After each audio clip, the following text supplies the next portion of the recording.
Crypto currency bitcoin में लगातार गिरावट जारी है। पिछले महीने बिटकॉइन ने जिस रिकॉर्ड ऊंचाई को छुआ था वहां से भाव 20% से ज्यादा घट चुका है और कीमतें $1 लाख से नीचे आ चुकी हैं। बुधवार को कीमतों ने $99,000 का निचला स्तर भी छुआ है। रिपोर्ट के मुताबिक कई लॉन्ग टर्म निवेशकों ने बिटकॉइन में बिकवाली की है, जिसकी वजह से भाव टूटा है। सर, इसको थोड़ा सा विस्तार से समझाइए कि बिटकॉइन में इतनी तेज गिरावट क्यों दिख रही है, क्या वजह है सर? ब्रिज बिटकॉइन का बाजार थोड़ा कॉम्प्लिकेटेड हो रहा है। दो वजह हैं। एक तो शॉर्ट टर्म वजह समझते हैं, दूसरा लॉन्ग टर्म समझते हैं।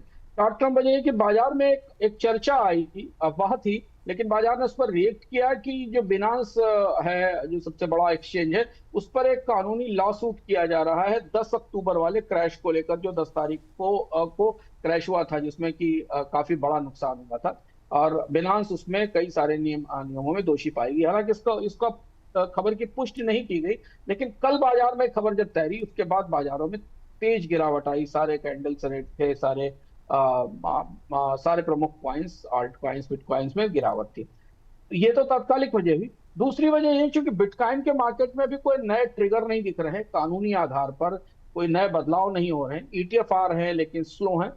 पॉलिसी लेवल के ऊपर अमेरिका में शटडाउन ने अमेरिकी अर्थव्यवस्था के सेंटिमेंट को तोड़ा है।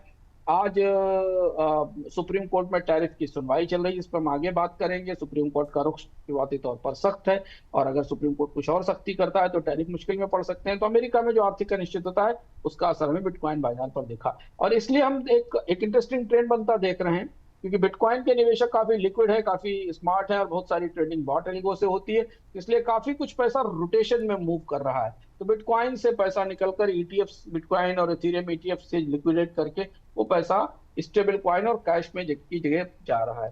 तेज गिरावट होती है तो लिक्विडेशन तेज होते हैं, लोग कर्ज पर ली गई लिक्विडेशन काटते हैं और वो प्रक्रिया भी जारी है, बाजार में दिख रहा है। हालांकि बिटकॉइन 100 से नीचे जाने के बाद रिकवर किया, 99 तक जाने के बाद रिकवर किया, तो 103 के आसपास इस समय ट्रेड कर रहा है, लेकिन फिर भी अपनी ऊंचाई से तो काफी नीचे है। अगर आप हाल फिलहाल की ऊंचाई देखें तो उससे काफी नीचे है। इथेरियम में तो 20% के आसपास की गिरावट हमने देखी है।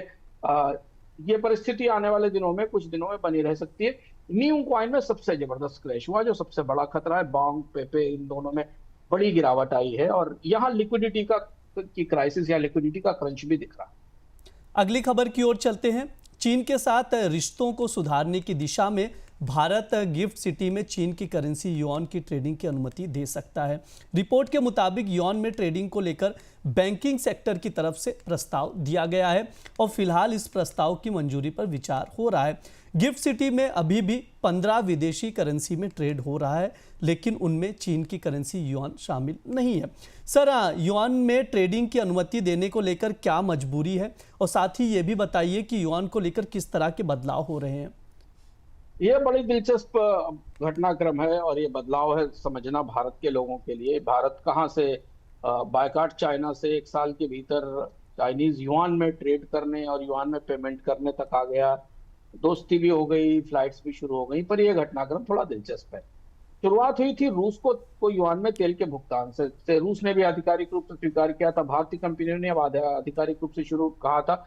अगस्त के बाद सितंबर से भारत ने रूस से खरीदे गए तेल को युआन में चुकाना शुरू किया था। बाकी कुछ हिस्सा दिरहम में भी जाता है, लेकिन इसमें एक बड़ा हिस्सा जाने लगा था। आईओसी ने 3-4 शिपमेंट्स का भुगतान युआन में किया था, क्योंकि रूस रुपया चाहता नहीं था, रुपया वो बेच नहीं पाता था, फंस जाता था। युआन आसानी से बदला जा सकता है, चूंकि युआन का रिजर्व रूस इस्तेमाल करता ही है और बड़ा ट्रेड है रूस और चाइना के बीच में, तो युआन उस ट्रेड में शामिल हो जाते थे और ये डॉलर से बचने का आसान रास्ता था। तो भारत अब युआन खरीदने वाला देश बन रहा है धीमे धीमे, और इसका सीधा फायदा हमें चीन की मुद्रा की मजबूती के तौर पर दिख रहा है। तो यहां से वो दरवाजा खुला था।